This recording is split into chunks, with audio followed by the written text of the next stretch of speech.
Hello， 大家好，又係我添哥。今日咧就想同大家整個簡單版嘅鹽焗雞，淨係用呢啲鹽焗雞粉就醃咗隻雞之後咧，我就準備用電飯煲去整嘅，就人人都識整噶啦。咁首先我哋睇下啲材料咧，咁我咧就買咗隻雞嚟咧，咁喺英國啲雞咧就比較腍啲嘅啲肉，咁我咧就揀咗呢啲走地雞啦，同埋佢呢啲係粟米走地雞咧，個雞味就濃啲，咁就整出嚟會好食啲嘅。咁另外咧就有呢啲鹽焗雞粉啦，咁你喺超級市場咧都買得到嘅。咁呢啲粉咧基本上咩味道都有齊。如果你係覺得唔夠重味嘅，或者係加啲鹽落去，咁誒加重佢味道。咁通常咧我而家呢隻雞咧大概係1.6 kg 到啊。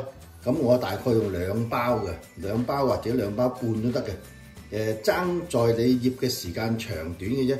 如果你想佢快入味啲咧，就落多啲鹽咯。咁我通常咧就會醃1晚嘅。咁另外咧我就加個洋葱落去個電飯煲個底嗰度，然之後咧先放隻雞上去嘅。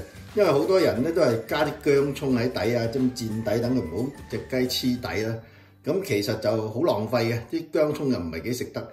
咁我不如加個洋葱落去墊底咧。咁煮完出嚟之後，嗰啲洋葱咧索晒啲雞汁味咧，就仲好食啲。咁隻雞咧就洗乾淨咗啦。咁我哋而家咧就倒起啲鹽焗雞粉，又自己又再加啲鹽落去，咁等佢個鹹味咧更加出啲。好啦，咁撈勻咗之後咧，咁我哋而家就咁樣搽落去咧，佢就好容易會甩翻出嚟嘅，同埋你好難入味嘅。咁所以咧，我哋咧就應該要加啲油落去嘅，普通生油得㗎啦。佢就會好似有少少好似漿糊咁嘅膠狀啊。咁你搽上隻雞嗰陣時咧，佢就會黐實啲嘅。大家睇下，好似即係啲麵粉糊咁啦，咁而家咧我哋咧就可以加落個雞嗰度咧就特別黐。而家我咧將佢搽上隻雞上面，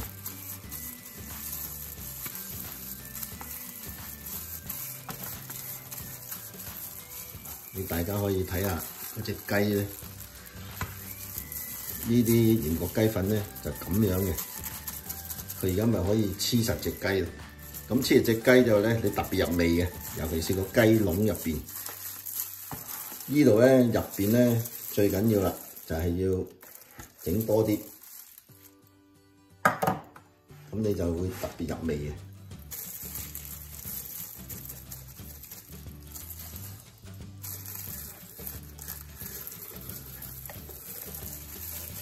成隻雞都要捽勻佢。如果你唔加油咧，嗰啲粉咧就都會黐住隻雞，但係咧，當你喺度醃嘅過程嘅時候咧，嗰隻雞會出水嘅，一出咗水咧，嗰啲粉咧就會甩出嚟嘅。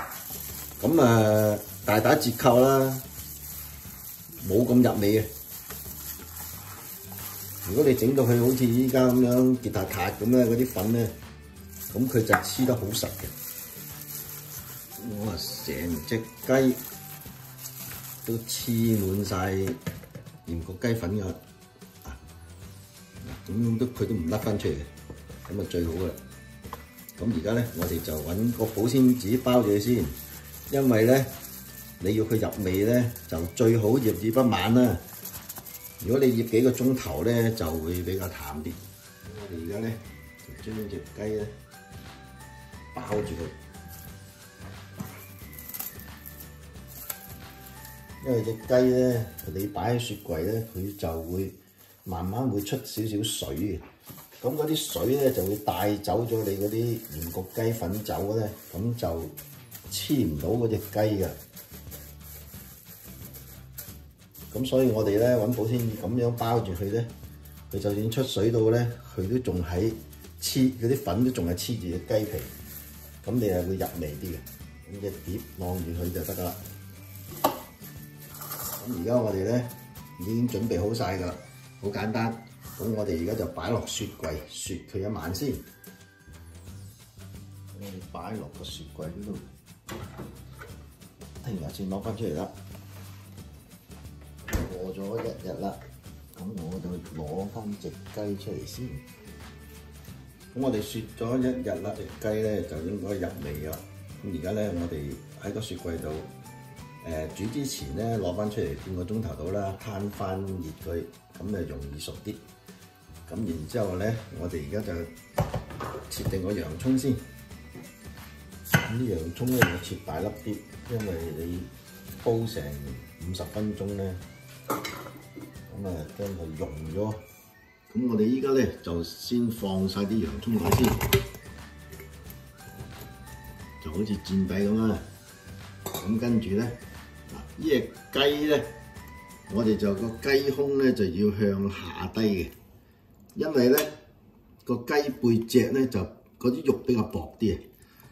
咁啊電飯煲咧受熱咧就即係喺底嗰度上嚟噶嘛個熱力。咁如果你係太薄咧，驚住咧就熟嗰頭啦。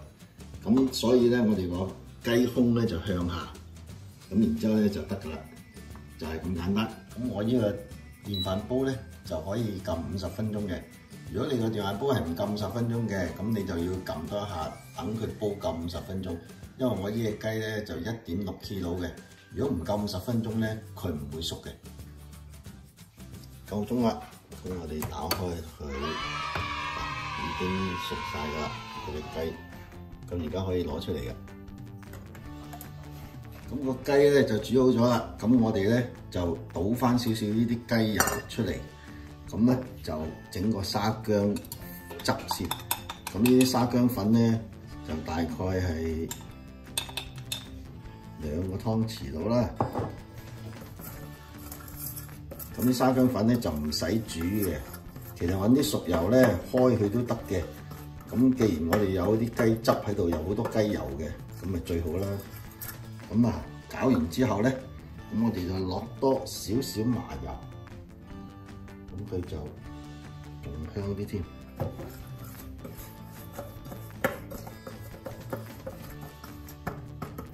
好，搞掂，咁呢個鹽焗雞簡單版就做好啦。唔想睇漏我嘅新片，就記得即刻訂閱我嘅頻道啊！拜拜。